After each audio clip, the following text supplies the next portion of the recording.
नमस्कार आदाब दोस्तों तीन बड़ी खबरें सामने आ रही हैं। सबसे पहली और बड़ी खबर, पेगासस जासूसी मामले पर मोदी सरकार एक बार फिर से फंस गई है। दोस्तों यहां पर द न्यूयॉर्क टाइम की एक रिपोर्ट ने मोदी सरकार की पोल खोलकर रख दी है और पूरे देश में अब इस मामले को लेकर के फिर से विवाद खड़ा हो गया है। अमेरिका की जो रिपोर्ट आई है उसमें चौंकाने वाले खुलासे हुए हैं। एक एक पॉइंट पर बात करेंगे और आपको बताएंगे कि दरअसल द न्यूयॉर्क टाइम की रिपोर्ट में क्या कुछ खुलासा किया गया है। इससे पहले भी मैंने आपको बताया है, लेकिन अब कुछ और डिटेल के साथ आपको इसकी जानकारी देंगे। साथ ही साथ दूसरी बड़ी खबर में हम आपको बताएंगे दोस्तों, कांग्रेस पार्टी ने मोदी सरकार के ऊपर लगाया गंभीर आरोप।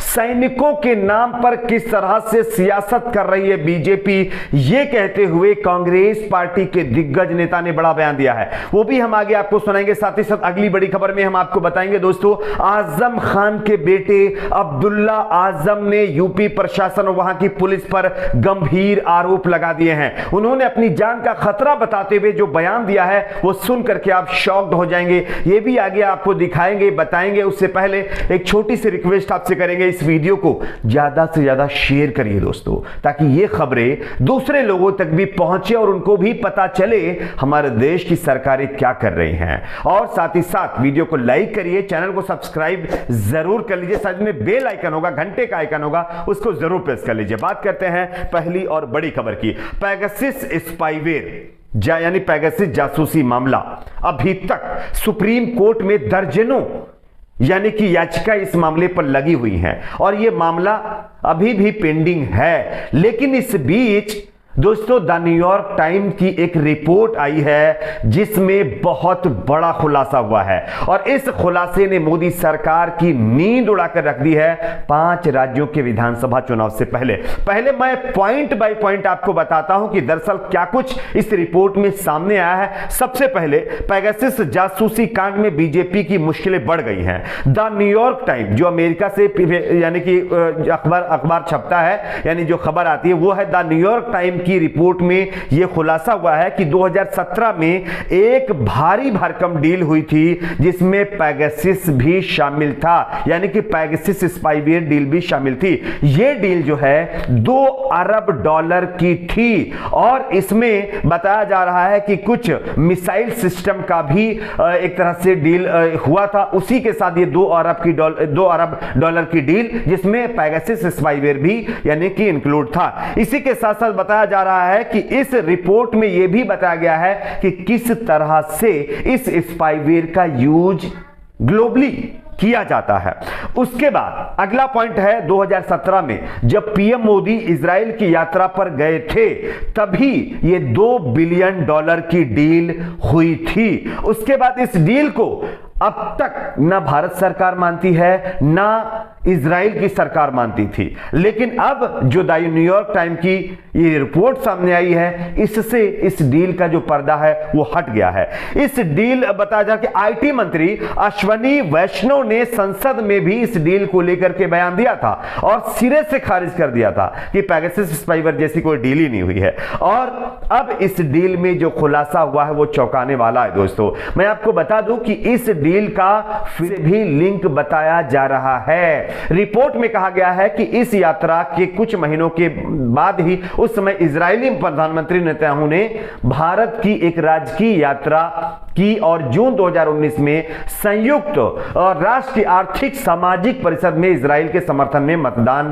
किया, यानी कि देश के प्रधानमंत्री नरेंद्र मोदी ने, जिसमें ताकि जो फिलिस्तीनी है मानवाधिकार संगठन को पर्यवेक्षक का दर्जा नहीं मिल सके, जो कि फिलिस्तीन के लिए पहला मौका था, लेकिन पीएम मोदी ने फिलिस्तीन के खिलाफ वोट किया था और उसके बाद यह सारा मामला सामने आया है। आपको बता दें कि इस डील के सामने आने के बाद फिर से एक बार पूरे देश में इस बात की चर्चा होने लगी है कि अगर इतने बड़े बड़े प्रूफ मिल रहे हैं तो मोदी सरकार अब तक सच को कबूल क्यों नहीं कर रही है। इसको लेकर के द न्यूयॉर्क टाइम ने शुक्रवार को अपनी एक रिपोर्ट यानी कि जारी की है। रिपोर्ट में दावा किया गया है कि फेडरल ब्यूरो ऑफ इन्वेस्टिगेशन ने भी इस स्पाईवेयर को खरीदा था और इसे टेस्ट किया था। रिपोर्ट में डिटेल्स में बताया गया है कि कैसे स्पाईवेयर को ग्लोबली यूज किया जा सकता है। इसमें कहा गया है कि इजरायली रक्षा मंत्रालय डील लाइसेंस में पेगासस को पोलैंड,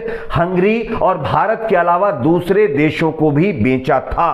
तो आप बताइए, इतना बड़ा खुलासा और अब तक सुप्रीम कोर्ट से कोई फैसला तक नहीं आ पा रहा है। आप बताइए, दर्जनों याचिकाएं सुप्रीम कोर्ट में लगी हुई हैं और ये जो है बिलियन डॉलर यानी 15,000 करोड़ से ज्यादा की डील हुई थी। इसमें कुछ मिसाइल सिस्टम देश के लिए जो है वेपन्स भी जो परचेस किए जा रहे थे, उसके साथ ये डील की गई थी। इस बात का खुलासा अमेरिका की रिपोर्ट ने कर दिया है। एक और खबर की बात करते हैं दोस्तों। अगली बड़ी खबर आ रही, सैनिकों के नाम पर मोदी सरकार कर रही है सियासत, ये कहते हुए कांग्रेस पार्टी ने बीजेपी पर बड़ा हमला किया है। आपको हम खबर दिखा रहे, देख सकते हैं।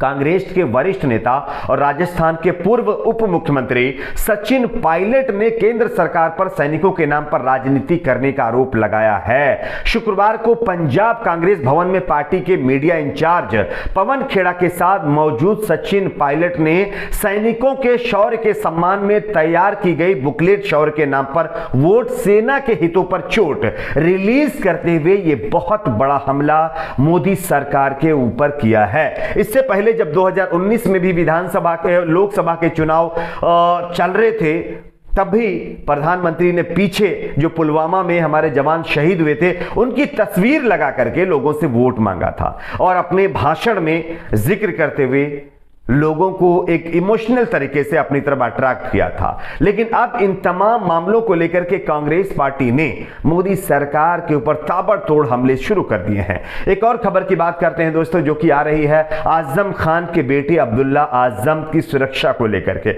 अब्दुल्ला आजम ने यह कहा है कि उनकी सुरक्षा में लगे उनके गार्ड उनको मार सकते हैं। वो अकेला फील कर रहे हैं क्योंकि उनको इस सुरक्षा के ऊपर भरोसा नहीं है। मैं आपको खबर दिखाना चाहता हूं, आप देख सकते हैं। रामपुर से सपा सांसद आजम खान के बेटे अब्दुल्ला आजम को सपा ने स्वार विधानसभा सीट से उम्मीदवार बनाया है। आपको बता दें कि अब्दुल्ला आजम को अपनी सुरक्षा में मौजूद पुलिसकर्मियों पर भरोसा नहीं है। उम्मीदवार यानी कि अब्दुल्ला आजम को डर है कि उनके सुरक्षाकर्मी ही उन्हें गोली मार सकते हैं। सपा उम्मीदवार अब्दुल्ला आजम का कहना है कि उनकी सुरक्षा मालिक के भरोसे है। मीडिया से बातचीत में अब्दुल्ला आजम ने कहा है कि आपके साथ अधिकारी हैं, पुलिस है और 2 सरकारें हैं, लेकिन वह अकेले हैं क्योंकि उनको सुरक्षाकर्मी होते हुए भी असुरक्षा फील हो रही है, क्योंकि उनको पता है कि उनके साथ जेल में क्या कुछ हुआ, उनके पिता के साथ जेल में क्या कुछ हो रहा है। तो उनको अब वही तो पुलिस है जिन्होंने उनको फंसाया है, उनके पिता को फंसाया है। तो कहीं ना कहीं उन तमाम चीजों को मद्देनजर रखते हुए अब्दुल्ला आजम ने साफ कहा है कि मुझे पुलिस के ऊपर भरोसा नहीं है। खैर, आपकी अपनी क्या राय है नीचे कमेंट बॉक्स में जरूर बताएं। वीडियो को लाइक, शेयर, चैनल को सब्सक्राइब जरूर करें।